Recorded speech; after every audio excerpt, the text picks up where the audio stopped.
તો જય ઠાકર જય ગૌ માતા મિત્રો. તો જો કે ફાઇનલી વાગી જશે 100 વાગી જશે અને દોવાનો ટાઈમ છે. તો આપણે ઘઉં તો બધી દોવાઈ ગઈ છે અને આપણે દોઈને કમ્પ્લીટ થઈ ગયું છે. વાસરું પણ લેવાઈ જશે. તો હવે તો દેવાનું બાકી છે, ખાંડ દેવાનું બાકી છે. તો અહીંયા રાખો બનાવે છે ખાંડ. જો કે ખાંડ તો બની ગયું છે. તો અહીંયા ઘી નાખવાનું ચાલુ છે. જો કે ખવડાવવાનું છે.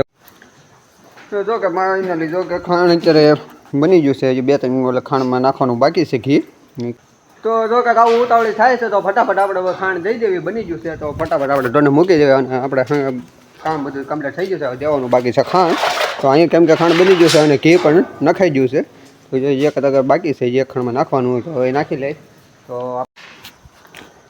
ખાંડ થઈ ગયું છે આપણે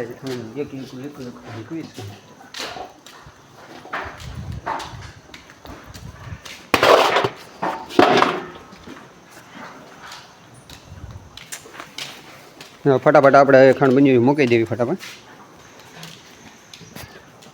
તો જો કે ફાઇનલી મારા મિત્રો ખાંડ તો મુકાઈ ગયું ઘઉં બધી. તો ખાંડ મુકાઈ ગયું છે 2 વાર. તો જો કે મિત્રો ફાઇનલી ખાંડ દેવાને આપણે કમ્પ્લીટ થઈ ગયું છે. તો બધી ઘઉં આપણે ખાંડ આપી દીધું છે અને આ 2 વાસરો જે બાકી હતા પૂરવાના તો કે રાખો અત્યારે લઈ જાય છે. એક પૂરે છે. હા હજી આવે છે. 2 ઘઉં વૈયાણી લીધી તો અત્યારે વેસાઈ ગઈ છે નહીં ઘઉં. બીજી 2 વૈયાણીથી. જો કે આ વાસરો બધા અહીંયા પૂરાઈ દીધા છે. તો હવે આપણે આને પૂરી દે. આપણે વિડીયો અહીંયા એન્ડ કરવી. મળવી નવો વિડીયો. તો વિડીયો પસંદ આવે તો લાઈક કોમેન્ટ અને શેર કરી દેજો અને સબસ્ક્રાઈબ કરવાનું ના ભૂલતા. તો મળવી નવો વિડીયો. તબ તક ઠાકા.